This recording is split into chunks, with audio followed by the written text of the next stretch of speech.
হরে কৃষ্ণ বন্ধুরা, আবার একটা নতুন ব্লগ নিয়ে চলে এলাম আপনাদের সামনে। এখন সকাল 8টা মতো বাজছে। আমার সকালের মঙ্গল আরতি জপ করা সব কমপ্লিট হয়ে গেছে। এখন ছেলেটাকে নিয়ে পড়তে বসালাম। পড়তে না বসলে সারাদিন আর পড়তে বসানো হয় না, আর ও পড়ে না।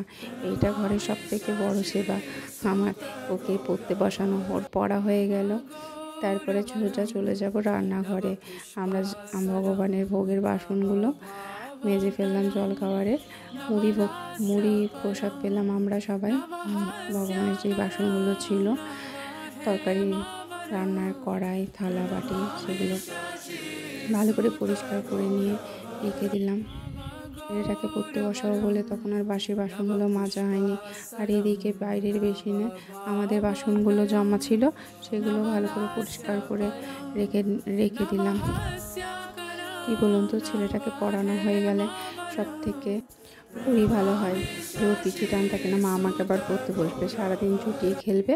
আর কিছু এসটি আছে, সেগুলো সন্ধ্যেবেলায় নিজেই করে ফেলবে। আমি যখন গোপালের ভোগ রান্না করবো বা গোপালদেরকে শয়ন দেবো, ও নিজেই করে ফেলবে। বাসন কটা মাজা হয়ে গেলে ঝট করে ঘর দৌড়টা পরিষ্কার করে ফেলবো। আগের দিন দোল গেছে, তাই আবির নিয়ে ছেলেটা গোটা ঘর নিয়ে খেলে বেড়েছে। ঘরটা মোছা সত্ত্বেও কিচকিচানি ভাবটা যাচ্ছে না। যতই মুছছি ততই মনে হচ্ছে আবির বেরাচ্ছে।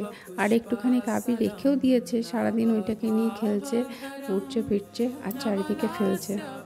আর সেই আবিরগুলো পায়ে পায়ে প্রতিটা ঘরের বিছানায় কিচকিচ করছে, আর রঙে লাল হয়ে গেছে। সব ঘরের বিছানায় চাদরগুলো, কাপড় চোপড়, গামছা সবগুলো এক জায়গায় জড়ো করে রেখেছি। সেগুলোকে এবার গরম জলে ভালো করে পরিষ্কার করতে হবে।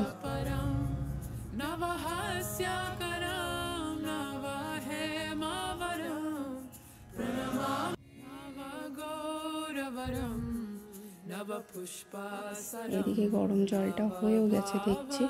কাপড়গুলো ভালো ঝটঝট করে ভিজিয়ে দিই। আর এইদিকে ঘরটা মুছতে মুছতে কাপড়গুলো ভিজে যাবে, তখন আলতো আলতো করে কেচে নেবো অল্প অল্প করে। আর ভারী ভারী কাপড়গুলো ওয়াশিং মেশিনে দিয়ে দেবো। অনেক কটাই জমে গেছে দেখছি, একটা একটা করে নামাতে। আর শীত প্রায় শেষ হয়ে গেছে, তাই র্যাকগুলোকেও ভাবলাম কেচে তুলেই ফেলি, আর লাগবে না। শীতের কাপড় কটা কী বলুন তো, গেলে মনে হয় ঘরটা খুবই হালকা হলো। আর নাহলে চারিদিকে কাপড়গুলো এত এদিক ওদিক ঘুরে বেড়ায়, খুব কিচিমিচি লাগে ঘরগুলোকে। আর শীতে তত কাপড়ও কাচতে হয়। তা যাক, এই বছরের মতো শীতটা বিদায় নিল, কাপড় কটা তুললো। কিছু কিছু জিনিস শীতের ভালো, আবার আমার এই কাপড়টা আর এত কাপড় বেরিয়ে যায়, সোয়েটার বেরিয়ে যায় না, এই জিনিসটা আমার একদম পছন্দ হয় না। ওই একই সোয়েটার বারবার প্রত্যেকদিন কাচাও যায় না সোয়েটারগুলো, এই জিনিসটা আমার একদম ভালো লাগে না। আপনাদের সেটা মনে হয় নাকি একটু আমাকে বলেন তো। আমার না একা শুধু এই জিনিসটা অড লাগে। আর হ্যাঁ, আমি নতুন ব্লগ করছি, আমি সেই রকম হয়তো গুছিয়ে করতে পারি না, বলতেও পারি না। আর আমার ডেলি সংসারের যে সেবা, সেগুলোতে যদি কিছু ভুল ত্রুটি থাকে, আমরা নিশ্চয়ই আমাকে কমেন্ট করে জানাবেন। তাহলে আমি তো বুঝতে পারবো না আমি কি ভুল করছি না কিছু করছি। আমি সেগুলোকে শুধরে নেওয়ার চেষ্টা করব, যে আমি কিছু যদি ভুল করি। ওদিকে মেয়েটা ঘরের মধ্যে খেলছে। ও কি করেছে, ওর পরীক্ষাটা শেষ হয়েছে, তাই ওর পুরানো যত পুতুল আছে সেই পুতুলগুলোকে বার করেছে, সেগুলোকে নিয়ে খেলা করছে। পরে একবার আপনাদেরকে দেখাবো পুতুল কটা। ছোটোবেলাকার পুতুলগুলো যত্ন করে রেখে দিয়েছে, আর সেইগুলোকে নিয়ে খেলা করেছে।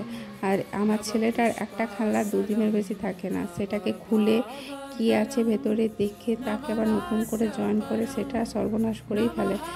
কিন্তু মেয়েটা আমার সেই রকম না, মেয়েটা সেটাকে যত্ন করেই রাখে। বরঞ্চ কিছু যদি ভেঙে যায় কোনো পুতুল, সেটাকে আবার নতুন করে ডেকোরেট করে নতুন করে আবার সাজিয়ে গুছিয়ে রেখে ফেলে। গরম জল দিয়ে চিটগুলো একদিকে করলাম, স্কুলের ড্রেসগুলো একদিকে ভিজালাম, সাদা জিনিস রং লেগে যাবে। আর বিছানা চাদরগুলো উষ্ণ গরম জলে দিলাম, সেগুলো মেশিনে ভরবো, দিয়ে মেশিনটা এদিকে চালিয়ে দেবো, আর এইদিকে আমি ঘরগুলো পরিষ্কার করতে লাগবো। ছেলের স্কুলটা ছুটি থাকলে একটু ভালো হয়, এক্সট্রা হাতে কিছুটা টাইম পাওয়া যায়। নাহলে ছেলেটাকে রেডি করতে সকাল উঠিয়ে আমার বেশ 8 ঘন্টা টাইম খেয়ে ফেলে ওইখানটায়। আর ছেলেটার স্কুল না থাকলে একটু ধীরে সুস্থে কাজটা করা যায়।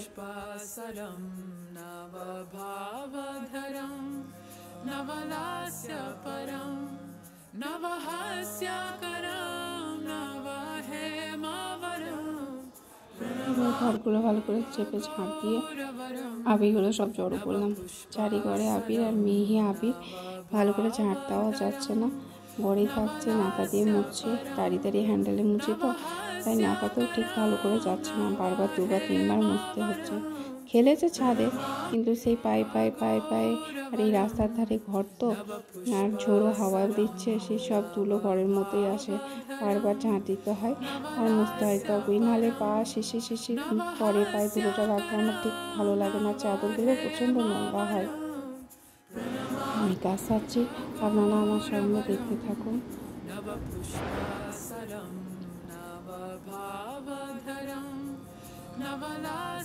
আগে আমি ভাবতাম কৃষ্ণ সেবাটা খুবই কঠিন, খুবই শক্ত।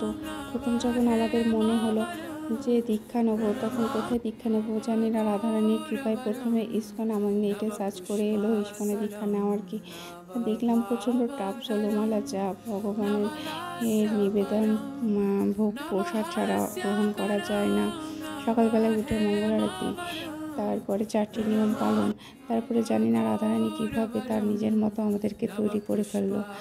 ও আমরা নিজেও বুঝতে পারলাম না আমরা কী করে 3 বছরের মধ্যে এরকম করেই চেঞ্জ হয়ে গেলাম, পুরো রাধারানী গুরুদেবের কৃপা। এবার কাপড়গুলো আমার সব কাঁচা হয়ে গেছে, ছাদে চলে এলাম সব মিলতে, সব কটা মিলে ক্লিপ দিয়ে দিলাম, ঝোড়ো হাওয়া উঠছে প্রচণ্ড। এইদিকে আমার নিচে রান্নার এখনও কমপ্লিট হয়নি, অনেকটা বেলা হয়ে গেল। সকালবেলায় অনেকক্ষণ 8টার আগে ছেলেরা প্রসাদ পেয়েছে, সরি অন্ন না, মুড়ি, আমি সেটাকে অন্ন বলে ফেললাম, প্রসাদ পেয়েছে। এরপর রান্না বসাতে হবে, নাহলে খিদে লেগে যাবে ওদের সবারই, ভগবানকেও ভোগ নিবেদন করতে হবে। যার ওদের তেঁতু উঠেছে খুব তাড়াতাড়ি শুকিয়ে যাবে। আর এইদিকে আমার গিরি সোনা, রাধামা আর গোপাল সোনা, তুলসী মহারানী সবাইকে দর্শন করে নিই। আজকে মেয়ে দর্শন আরতি করার সময় আলোকগুলো ভালো করে মুছে ওকে বললাম কাপড়গুলো একটু চেঞ্জ করে দে, ধুলা হয়ে গিয়েছে প্রচণ্ড, আর আবির দিয়েছে তো, সেই আবিরও কিচকিচ করছে। ও সবগুলো সুন্দর করে আলোকে সরিয়ে মুছে কাপড়গুলো চেঞ্জ করে রেখেছে। আপনারা দর্শন করে নিন। আর এখন ফুলটা খুব একটা বেশি ফুটছে না। আর এদিকে রান্নাঘরে আবার স্নান করে চলে এসেছি, কিছু আজকেও সেরকম করতে পারবো না। রান্না করার বাসন কাটা সব মাজা হয়ে গেছে, আলতো সেগুলো। আর এইদিকে ভাত বসেছি, একটু টমেটো চাটনি করেছি, আর দুধ ছিল, সেই দুধটাকে ছানা কাটিয়েছি ভিনিগার দিয়ে, তাতে একটু নুন, আদা, লঙ্কা, হলুদ দিয়ে মাখিয়ে ভালো করে টাইট করে সেগুলো বড়া করেছি। আর এদিকে আলু ভেজে রেখেছি। আর এদিকে কড়াই মশলা কষাতে দিয়েছি, আদা, টমেটো, কাঁচা লঙ্কা, জিরে, হিং দিয়ে ভালো করে কষানো হয়ে গেলে তাতে আলুগুলোকে দিয়ে জল ঢেলে সিদ্ধ করতে দেবো।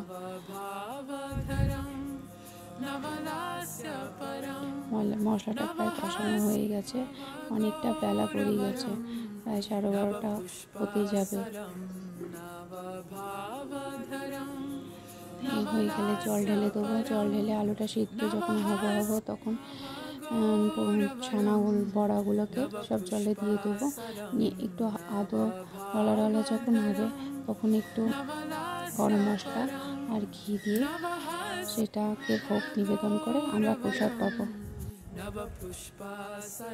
বাসনগুলো সব মাজা হয়ে গেছে, শুকিয়ে গেছে, সেগুলোকে ঠিক জায়গায় রেখে দিই। ভাতটা হয়ে গেছে, ভাতটা প্যানটা ছড়িয়ে নেবো, বাসনগুলোকে তুলে ফেলি, এখানকার ভাতের নাড়টা ছড়িয়ে দেবো। আলুটা সিদ্ধ হয়ে গেলেই হয়ে যাবে। ভাবলাম প্রেশার দিতে, তারপরে আর দিলাম না, ভাবলাম কষেই করি, তাহলে ভালো লাগবে একটা তরকারি তো, তাই কষেই করে ফেললাম। নতুন আলু অবশ্য সিদ্ধ হতে বেশিক্ষণ সময় লাগবে না।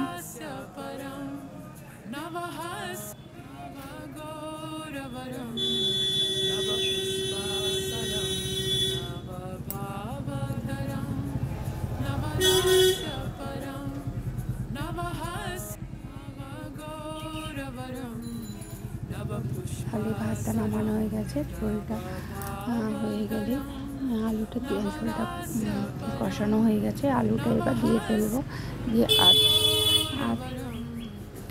ছোলা থাকতেই তখন পনিরগুলো দিয়ে একটু ফুটিয়ে ঘি গরম মশলা দিয়ে ভগবানকে ভোগ নিবেদন করব।